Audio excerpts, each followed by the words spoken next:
So Coach Kavanaugh came out and he said that Conor McGregor knows more about fighting than anybody in history. So what Coach Kavanaugh's talking about is what's called a fight IQ.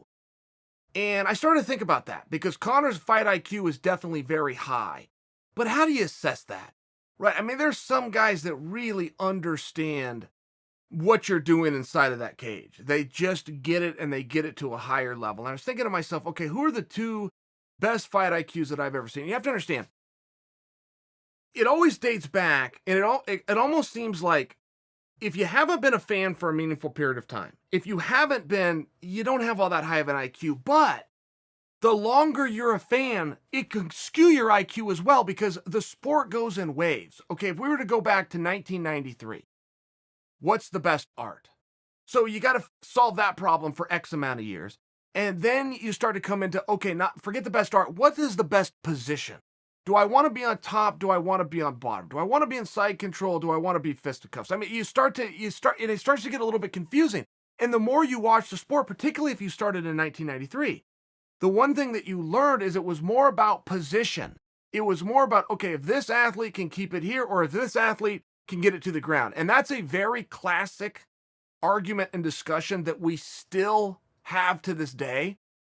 But you'll also find some guys that understand the importance of the in-between. Damian Maia, by example, would be a master of the in-between. And everybody from the world of grappling and jiu-jitsu is very quick to claim him and very quick to prove that the arts of jiu-jitsu and the guard are still effective and relevant. Just go see Damian Maia. But if you watch him a little bit closer, Maia's the master of pulling guard into like a side control type and then sweeping and getting back on top. And then finding a way to take his opponents back from there and finding a way to stay busy and bother you at all times. Maia would be a master of the in-between. You take an Adesanya or an Anderson Silva type. These guys wanted to stay on their feet, but they were masters of that in-between, of that scramble, of when you come in and try to change elevation and get a hold of them or you try to clinch them, how they can do like an anti-wrestling, if you will, reverse positions and keep it back where they want to be. Jose Aldo would fall into that category. I believe Jose's wrestling defense to be as good as St. Pierre's wrestling offense. When people were coming out and talking about George St. Pierre is the best wrestler in all of MMA. Okay, fine. Jose Aldo is as good as St. Pierre, but in reverse. And if you ever go and see Jose Aldo versus Uriah Faber, Jose Aldo versus Chad Mendes, both of those fights might be your finest examples. I mean, Jose Aldo was like shooting it on an oak tree. I watched Chad Mendes set him up, change elevation, and blast him. And Chad Mendes is a very strong guy that can take you off your feet. He blasted Aldo, and Aldo stood there and bumped him one time with his hips, and Mendes comes back out. I remember being at home watching on my TV going, how did he do that? I've never seen anybody stop Chad before. And Chad just saw a very perfect shot, but there was some of that in between that was going on. That's where you start to come into these conversations of fight IQ. When do I go southpaw? When do I go orthodox? When do I attack the body? When do I go to the head? How do I feint a guy? How do I flinch a guy? What about my cage control? Don't forget, there's only a few positions in fighting. And you can talk about it like this brilliant and sophisticated thing, but ultimately, you can be on top, you can be on bottom, you can be on the open on your feet, or you can be up against the fence. There's really not room for option 5 and 6 and 7. And if you're in the practice room and you're working on anything that doesn't fall into being on top, being on bottom, being in the open, or being up against a wall or a fence, you're kind of wasting your time, right?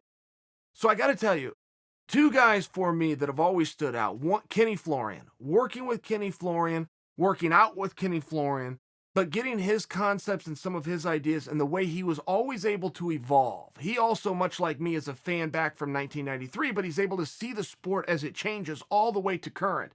And he's very sophisticated in his breakdowns, and he's very sophisticated in how he looks at things. And the number one fight IQ that I've ever been around personally is Dominic Cruz. There is times that I will work with Dominic Cruz, and he will say something, I go, what the hell are you talking about? And 3 or 4 minutes later, we'll be in commercial break, and I'll finally get it and go, oh my gosh, I get what you're talking about. The reason I didn't get it the first time is it sounded too smart the way you said. I've heard people tell Dominic that in TV before. They have told Dominic, you need to dumb it down. You are too sophisticated and you're too forward thinking. And Dominic looks at him like, Well, what did I say? I just said if the guy steps this way and he steps this way, and you can. I mean, Dominic will break it down, and he'll break it down super fast. And he's another one of these guys. He understands what the kickboxer wants to do. He knows what the grappler wants to do. He knows what the all-around guy wants to do. He knows when the intangibles like conditioning start to factor in. Dominic just gets the sport on a different level. I've seen Dominic question guys before, champions, and go, well, in this fight, one of the things you had good luck with, and Dominic will tell them what they had success with in their own fight, and they'll stare back at him like a deer in the headlights, process it, and go, oh, yeah, you're right. Yeah, that is what I did. Thank you for that, Dom. I've never actually heard them say that and give him credit, but I can tell that look that they're giving him, because I give Dominic that look. He'll be saying something, and I'll be sitting there looking at him.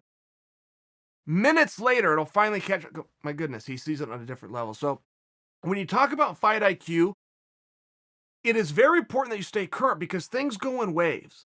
The techniques and the things that worked in 1993 went away in 1997, but they came back in 2001.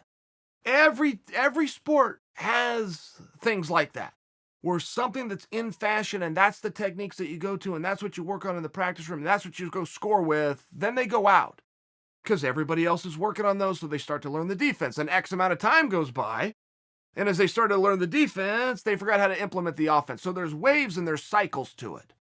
I think that Coach Kavanaugh brings up a good point when he brings up Conor McGregor. I do.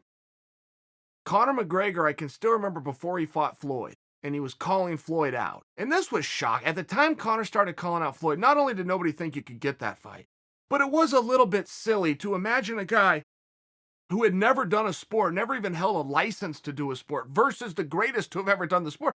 Kind of a weird thing. And when Conor was making the case for himself, he said a few things. He said, first off, he's got a little tiny head. He said, second off, you guys don't know a damn thing about boxing. You don't know a damn thing about fighting. And I remember when Conor said it was a very aggressive and almost an arrogant statement.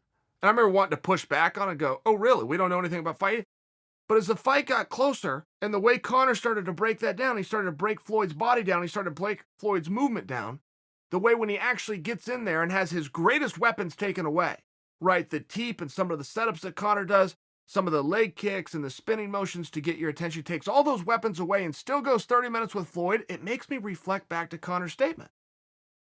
When he said, you guys, most people, don't know a damn thing about fighting. It does lend to the fact that Conor knows something that the rest of us don't.